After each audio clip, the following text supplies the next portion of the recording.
Marjorie, Oui, coucou. Alors, on va voir avec toi vers mon micro. justement. Hop, dans ma bibli, tu sors de ta bibli là Ah pour ouais, une on n'est plus sélection. vraiment à la Bibli, mais on peut commencer par la Bibli. On va commencer par le bouquin, comme ça on reste Vas-y. dans le thème et ensuite on dévie. Je veux vous parler aujourd'hui. Alors attendez, parce Donc que c'est une la première fois sélection que je sur la mer, fais puisque avec ma caméra les réglages. ouais, on voulait rendre hommage justement à la thématique aux éditions de Christophe. Donc, tu vas nous parler de la mer sous toutes ses formes. C'est ça. Et donc d'abord, il y a un manga dont j'aimerais vous parler que j'ai reçu à la médiathèque il n'y a pas très longtemps et qui m'a énormément plu. C'est Deep Sea Aquarium Magmel. D'accord. C'est un manga qui parle d'un aquarium dans les abysses, enfin un aquarium des poissons des abysses, où on suit un jeune homme qui est un nettoyeur dans l'aquarium, etc., qui n'a pas un gros métier, mais dont l'envie et vraiment bah, voilà, le désir, etc., c'est de devenir soigneur pour les poissons de l'aquarium.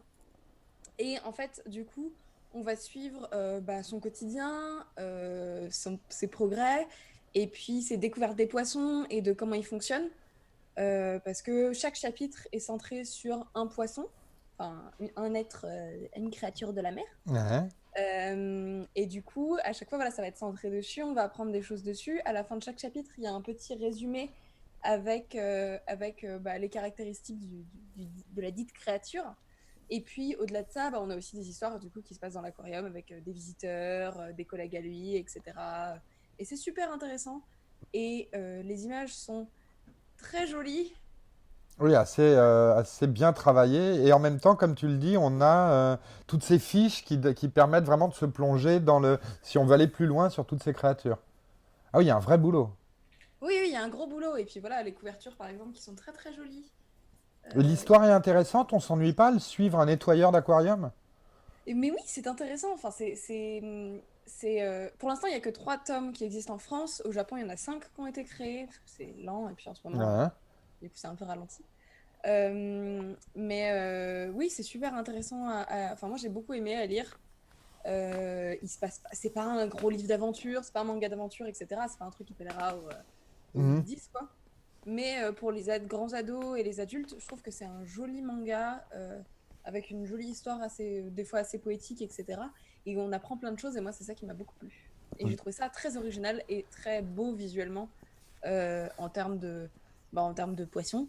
Et puis, j'ai bien aimé aussi voilà, le fait qu'on puisse apprendre des choses vraies et pas enfin, sur des vrais poissons, etc. et des vraies créatures qui existent. Et j'ai trouvé ça vraiment chouette. D'accord, ouais, ça donne envie en tout cas au niveau des couleurs. Voilà. Mais oui, c'est beau. C'est très beau. Regardez-moi Ah ouais, il y a cette un créature travail fabuleux, marinette.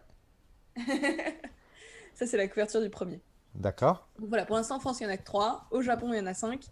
Mais ça va arriver la suite. Édition papier ou numérique? Papier. Papier, ah bah tant mieux, Ah, pour d'accord. une fois, je parle d'un truc papier. Du Ok, coup, très bien, très bien. pour une fois, je parle d'un truc papier. Et c'est publié si j'arrive à l'afficher, parce que je l'avais noté. Mais évidemment, c'est Vega, l'éditeur VF, qui n'est pas forcément un éditeur de manga très très connu. Mais qui fait des trucs assez chouettes. Donc, en deuxième, un truc dont je vais vous parler, c'est un film d'animation japonais encore. On est dans un thème japonais, non pas particulièrement, c'est pas fait exprès, mais on est parlé d'un film d'animation d'un réalisateur très très connu japonais, Hayao Miyazaki, Oui. qui a fait un film autour de l'océan et des créatures de l'océan, etc. Et une aventure voilà, au bord de la mer qui s'appelle Pogno sur la falaise. Et que je Qui est peux pas faire. son Oui, plus alors ça a été connu. racheté par Disney, du coup il y a le logo Disney, Ouais, mais c'est ouais, et c'est pas son plus connu, mais Pogno sur la falaise. Moi, je l'ai pas vu celui-là. Je sais pas Tu l'as pas vu? pour Et ben Stéphane maintenant ou ils sont sur Marie-Rose. Netflix. Non, j'ai Non, pas moi vu non plus, celui-là. non. Non. Et Il ben est... tous les films d'Hayao Miyazaki sont sur Netflix maintenant, donc c'est assez facile de les voir. Et enfin tous les films du studio Ghibli quasiment, je crois qu'il y en a pas mal. Et ça vaut vraiment le coup d'être vu. C'est très poétique, très joli. Ça parle voilà de beaucoup de ces films parlent d'écologie notamment et de bah, voilà et de fantastique, etc. Et celui-là parle des créatures de la mer et d'écologie. Et c'est une très belle histoire sur une petite fille poisson qui veut aller découvrir la planète, etc. Et enfin découvrir la Terre et qui va faire pousser des jambes et vivre une aventure avec un petit garçon. C'est très poétique, une jolie histoire d'amour entre des enfants. Et ça va causer par contre un peu de bazar parce que ses parents sont pas tout à fait d'accord. Enfin, son père notamment est pas tout à fait d'accord pour qu'elle vienne sur la Terre. Du coup, c'est un peu le bazar et c'est un peu la lutte entre les éléments, etc. Et c'est très joli. Voilà, vous voyez les belles images. Oui, oui, c'est Miyazaki dans tout son talent. Voilà, bah oui, voilà, du gros talent de Miyazaki. Et voilà, pour moi, c'est un classique. C'est sorti. Quand est-ce que c'est sorti? J'avais écrit en 2008, le 19 juillet. Et c'est un film qui a plutôt bien marché au box-office. Mais que voilà, pas mal de gens connaissent pas parce que c'est pas un des plus gros succès comme Totoro ou Shiro, etc. ou Mononoke. Donc voilà. D'accord. Mais sympa, Des ouais, questions, ça donne sinon? envie. J'enchaîne? Ouais, Oui, il y a volontiers. des questions. Ok. Donc j'ai décidé de vous parler aussi d'un jeu aujourd'hui. J'ai hésité entre deux jeux parce que j'en avais un qui se passait sous l'eau et un sur l'eau. Et j'ai décidé de parler de celui qui se passe sur l'eau parce que c'est un jeu auquel je joue beaucoup et que j'aime énormément. Ça s'appelle Sea of Thieves, Oui, qui est assez récent.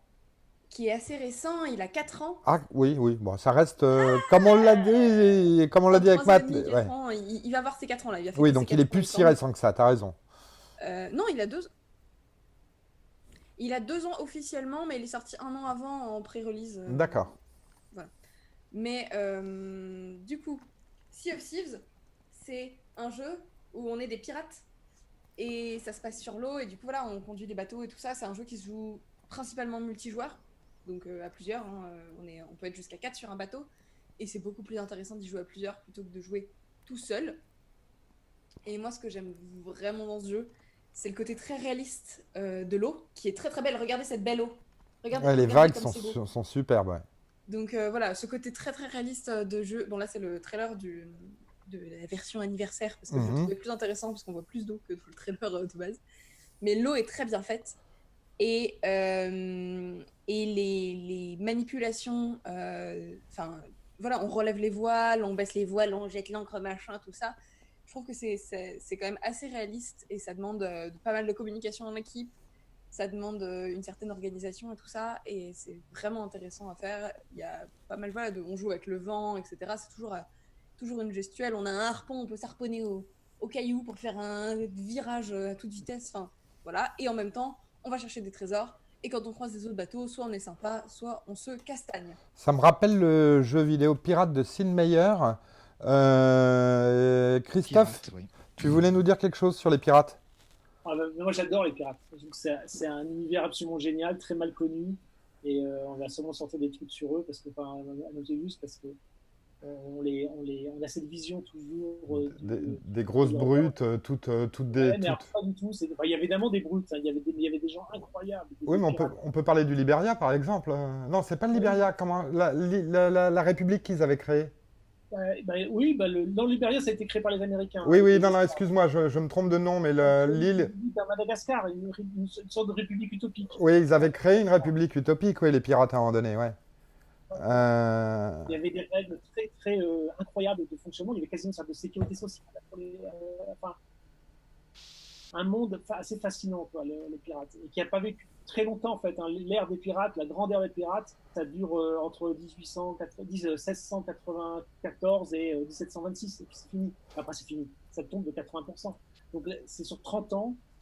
Une période incroyable, avec des histoires, des personnages incroyables. Enfin, des femmes qui avaient une égalité, une véritable égalité homme-femme. Les capitaines étaient élus démocratiquement. Comme tu dis, il y avait une forme de sécurité sociale, c'est-à-dire que ceux qui étaient blessés touchaient quand même un petit peu d'argent des pillages ou des conquêtes. Euh, pardon? ou leur veuve. Ou leur veuve, carrément. Ça allait jusqu'aux veuves. D'accord. Bon, bah en Non, tout cas, c'est un monde assez fascinant avec des personnages comme Bartholomew Roberts, qui était le roi des pirates, qui était toujours habillé comme de façon assez incroyable. Et on se demande si c'était pas une femme, parce qu'il était toujours toujours parfaitement rasé, c'est l'inquiétude. Et dans un monde de pirates, quelqu'un de très bien rasé, il y a eu un doute longtemps que ce soit une femme habillée en homme. Il y a eu des femmes incroyables. Il y a eu 2-3 femmes pirates extrêmement célèbres. Enfin, Non, c'est vraiment un monde fascinant. Alors, justement, il y a Olive de Cade sur le chat qui dit qu'il faut essayer le jeu de rôle Pavillon Noir qui est fidèle à l'univers des pirates. En tout cas, Marjorie, tu vois que ta chronique, elle motive, elle provoque, elle donne des idées à tout le monde. On te remercie. Si vous voulez, du coup, si vous voulez devenir un pirate des temps modernes, ça se passe sur le Microsoft Store ou sur votre Xbox si vous en avez une. Voilà. Et si vous avez le pass Xbox sur PC ou sur Xbox, dont nous avait parlé Gia la dernière fois, Oui. une fois précédente, et ben vous pouvez jouer à Sea of Thieves notamment. Et juste le dernier jeu auquel je m'étais dit j'en parlerais peut-être, mais j'ai pas un gros sujet dessus, mais je trouve que c'est important d'en parler aussi. C'est Subnautica, qui est un jeu qui se passe sous l'eau, c'est ça. C'est plus vieux, ça a 13 ans. Oui. Enfin, non, pas 13 ans, c'est depuis 2013, pardon. Et c'est un jeu qui se passe sous l'océan, mais avec des créatures inventées. On peut voir poisson là, voilà. C'est pas des créatures réelles, mais c'est super intéressant. C'est un jeu où on fait de la plongée sous-marine, etc., qui est aussi souvent mis à jour et qui est assez chouette. Voilà. Bah, je te remercie. Petit bonus. Bah écoute, apprécié. Pour finir cette petite sélection, deux BD assez exceptionnelles aussi.